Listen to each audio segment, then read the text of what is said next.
Convido o ministro da Igreja Presbiteriana do Brasil, reverendo Fernando Abraão, a ocupar a tribuna e fazer uso da palavra. Senhor presidente, vereador Márcio Colombo, dou graças a Deus por sua iniciativa, por abrir a porta desta casa, a que sejam lembradas as bênçãos de Deus para todo o povo, todo o mundo, por meio de um movimento que ele mesmo motivou, a reforma.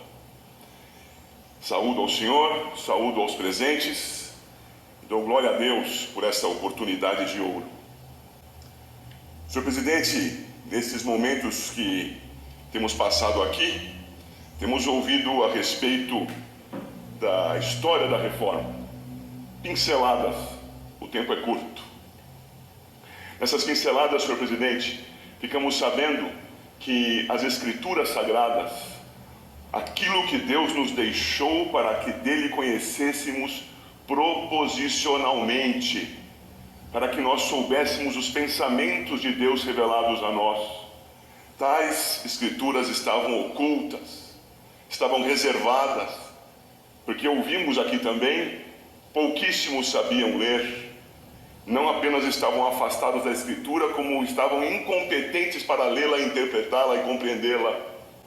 Mas pela graça de Deus, um movimento também aconteceu naquela época, dentro do qual se estabeleceu a reforma, o Renascimento.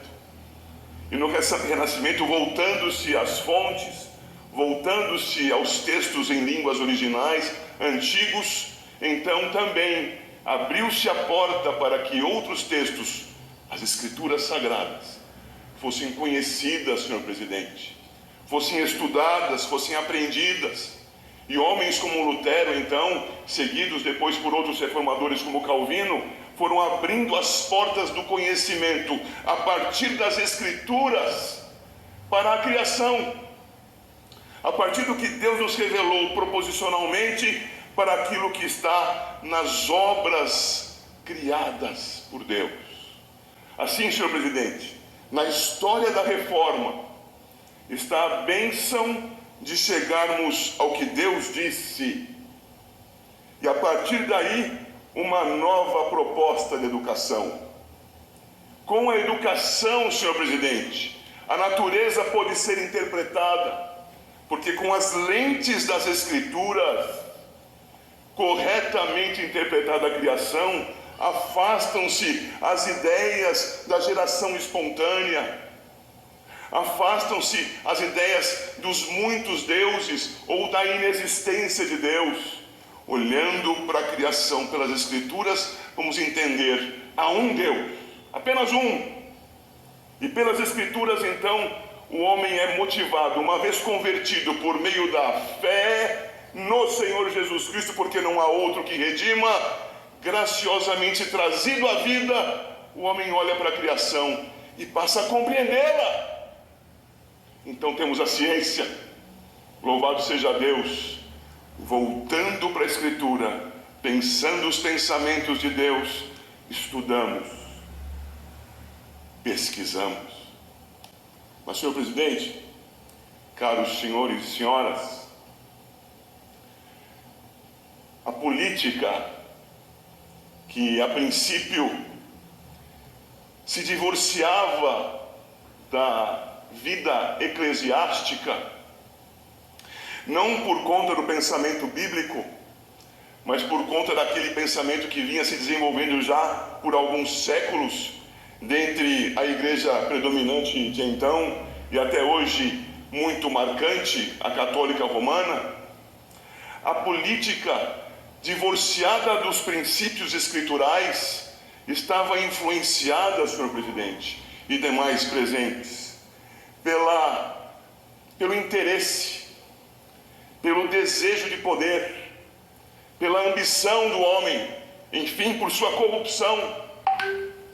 Assim a igreja estava estabelecendo, até que a reforma chegasse, o poder dos bispos, o poder papal sobre os reis, o domínio das nações por aquele que dava a autorização, diziam eles, divina, ao reinado de um ou de outro nobre. Com a reforma, estudando-se as Escrituras, o próprio Calvino, quarto livro das Institutas, no seu último capítulo, examinando as possibilidades de governo, entende: o governo humano é corrupto, é falho, e ele será algo virtuoso se for conciliar. Porque na falha de um homem estará o acerto de outro, e assim juntos se corrigirão e conduzirão o povo para o bem, para a justiça, para a sua manutenção, para a boa elaboração de leis, para a correta condução da sociedade. Está aí, senhor presidente, o governo presbiteriano, o governo conciliar, que tem presbíteros à frente da igreja, o governo conciliar que era o que regia a cidade de Genebra, conselho de homens falhos. Senhor presidente, me encaminho ao final. O tempo passou, senhor presidente. A corrupção humana não cedeu, continuou presente e negando a Cristo. Alguns o aplaudem, mas o rejeitam. Alguns dizem que ele é grande, mas não o adoram, não o reconhecem como mediador. E no correr da história, grandes filósofos surgiram, inclusive na área política. E um deles, que abrangeu grande área do conhecimento, Immanuel Kant, foi o propositor de uma divisão que hoje impera em todas as casas legislativas, inclusive nessa, creio eu. A divisão daquilo que Deus determinou, daquilo que a moral apresenta a partir do princípio divino, da lei, do imperativo humano desenvolvido pelos princípios e vontades do homem.